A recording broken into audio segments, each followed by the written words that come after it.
Bismillahirrahmanirrahim. Wassalatu wassalamu ala asyrofil anbiya'i wal mursalin wa ala alihi wa sahbihi ajma'in, amma ba'du. Para bapak, para ibu yang saya hormati, mari dalam kesempatan sore hari ini menjelang berbuka puasa, kita manfaatkan waktu sebentar untuk ngaji, menambah pengalaman dan pengetahuan bagi kita semua. Oleh karena itu, mari kita selalu syukur kehadirat Allah Subhanahu wa Ta'ala yang telah memberikan banyak nikmat, rahmat, hidayah, inayah kepada kita semua, sehingga kita bisa melaksanakan ibadah Ramadan, yaitu ibadah puasa seharian penuh dan sholat-sholat sunnah malam. Semoga semuanya mendapat ridho dari Allah Subhanahu wa Ta'ala. Bapak Ibu sekalian yang berbahagia, malam-malam di 10 hari yang terakhir ini ada yang disebut dengan sebagai malam Lailatul Qadar, di mana malam Lailatul Qadar itu diceritakan bahwa ibadah seseorang jika mendapatkan suatu malam tersebut, maka pahalanya akan dilipatkan menjadi alfi syahri, yaitu sama dengan ibadah 1000 bulan. Kalau kita hitung-hitung 1000 bulan itu hampir 87 tahun. 87 tahun setiap hari berpuasa, setiap hari beribadah. Monggo kita beribadah hanya kita lakukan pas pada malam Lailatul Qadar itu. Lailatul Qadar itu apa sih sebenarnya? Lailatul Qadar adalah malam kemuliaan dari 30 hari. Ternyata di bulan Ramadan itu banyak peristiwa-peristiwa yang harus kita pahami, bahwa di dalam puasa Ramadan selain diperintahkan dalam Al-Quran, yaitu syahrul Ramadan alladzi unzila fihil Qur'an, di dalam bulan puasa ini Al-Quran diturunkan pertama kali. Al-Quran diturunkan pertama kali di bulan Ramadan ini pas tanggal 17 Ramadan. Nah, diturunkannya Al-Quran ini pertama kali bukan kita diperintah beribadah itu juga, diperintah untuk beramal soleh juga, tetapi kita diperintahkan untuk kita baca. Kita disuruh membaca apa yang terjadi dalam sekitar kita.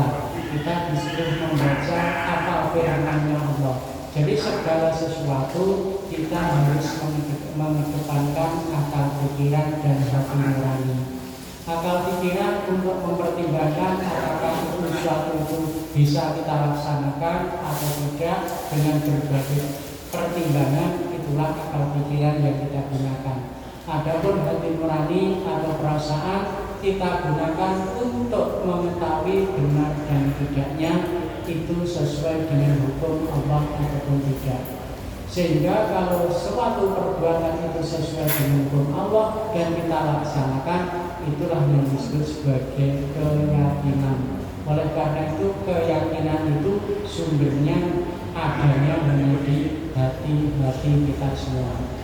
Walaupun dalam keyakinan itu kadang-kadang kita sering mengalami sesuatu yang was-was, sehingga disebut dengan iwas sufi sudurinas, di mana perasaan was-was itu selalu menghakimi pada keyakinan kita semua. Tetapi dengan akal pikiran yang selalu mempertimbangkan itu baik atau buruk, itu sesuai dengan dalil atau tidak, sehingga bisa mengembalikan keyakinan itu menjadi keyakinan yang lebih mendalam berdasarkan pemikiran akal pikiran manusia. Oleh karena itu, selain syahrul Ramadan unzila fihil Qur'an, Allah menurunkan Al-Quran, di bulan Ramadan ini Allah juga memberikan suatu iming-iming kepada kita semua. Apa iming-imingnya? Yaitu beribadah dengan dilipat gandakannya amal kebaikan yang disebut dengan Lailatul Qadar. Sesuai dengan hadis Rasulullah SAW bahwa Lailatul Qadar itu akan turun, akan diberikan kepada umat manusia, khususnya umat muslim sebagai hamba Allah yang mengikuti Rasulullah SAW, diturunkan pada malam-malam ganjil, yaitu malam 21 di bulan Ramadan, malam 23, 25, 27 maupun 29.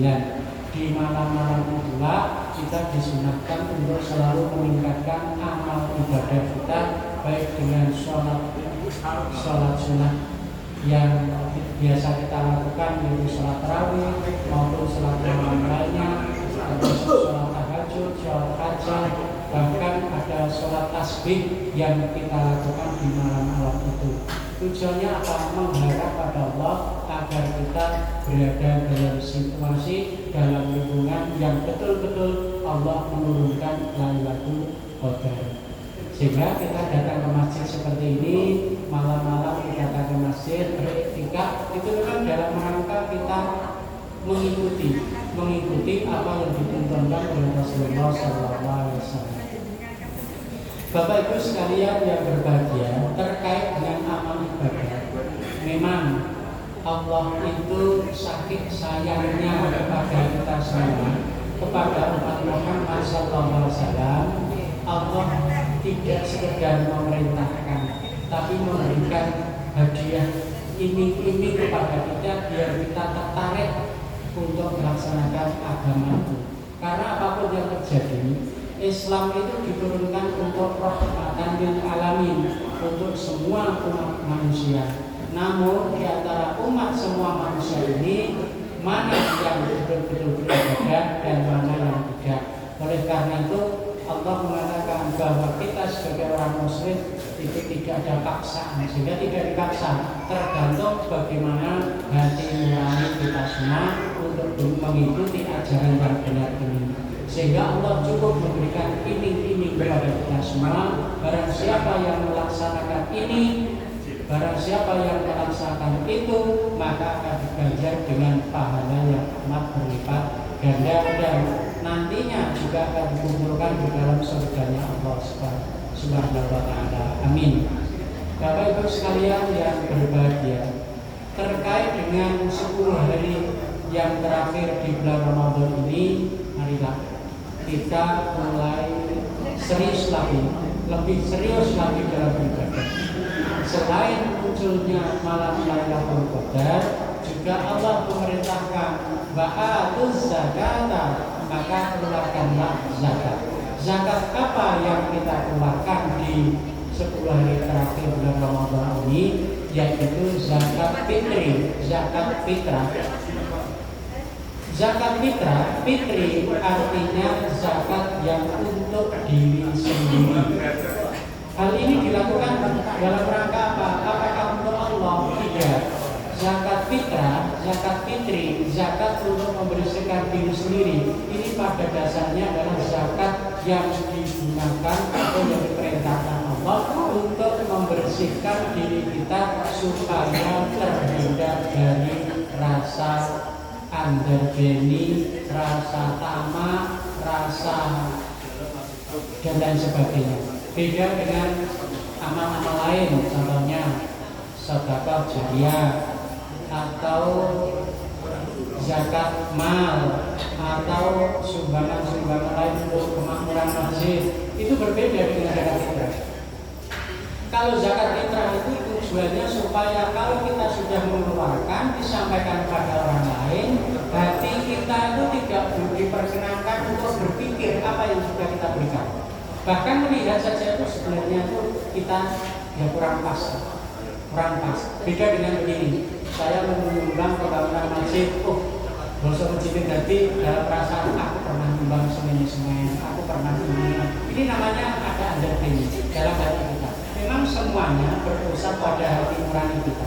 Tapi kalau zakat fitrah, betul-betul apa yang dikeluarkan walaupun sedikit, dan baik itu orang kaya, orang biasa dan seterusnya, wajib mengeluarkan untuk apa? untuk mengeluarkan sebagian apa yang ada di dalam perasaan kita untuk dikeluarkan supaya kita lebih ikhlas, sehingga apa yang kita keluarkan betul-betul minta ridho Allah Subhanahu wa Ta'ala. Sehingga tidak akan Nabi pun tidak pernah memberikan suatu iming-iming. Zakat fitrah itu pahalanya sendiri itu tidak ada, karena itu suatu kewajiban dan itu kembali pada diri kita sendiri. Itu bedanya di sana. Sehingga kalau zakat mal, kemudian infak, sedekah, wakaf itu jelas. Kalau kita berwakaf, pahalanya akan mengalir terus. Ini dari Allah Subhanahu wa Ta'ala balasan. Kalau kita berinfak, nanti pahalanya apa yang kita keluarkan, kita akan dapat pahala terus. Momennya kita infak atau wakaf Al-Quran, selama Al-Quran digunakan, kita akan dapat pahala terus. Dan kita berinfak untuk pembangunan sekolah, masjid, untuk memberikan beasiswa, yatim piatu dan seterusnya. Selama mereka itu masih belajar, kita masih mendapatkan ilmu yuntafa'ubi dari hasil orang belajar itu. Seperti hanya contoh yang lain, orang yang memberikan makan orang berbuka dari orang berpuasa, itu Kanjeng Nabi sudah mengatakan pahalanya mendapat pahala sama dengan orang yang berpuasa. Apakah orang yang berpuasa pahalanya dikurangi? Tidak, itu gambaran bahwa walaupun hanya memberikan makan, sekedar makan orang berpuasa untuk berbuka, maka dia akan mendapatkan pahala yang berlipat ganda, bahkan disamakan dengan pahalanya orang berpuasa. Namun jenisnya berbeda. Jenis puasa atau pahala orang berpuasa itu berbeda dengan jenis pahala yang disampaikan pada orang yang memberikan buka. Karena waktu maghrib sudah tiba, mari kita masih bermenit. Monggo kita berdoa bersama-sama, berdoa untuk buka puasa. Bismillahirrahmanirrahim. Allahumma laka sumtu wa bika amanu wa ala rizqika aqtabtu dhanbat terma'u wa ta'atir'udu wa sabadal ajru insya'Allah. Assalamualaikum warahmatullahi wabarakatuh.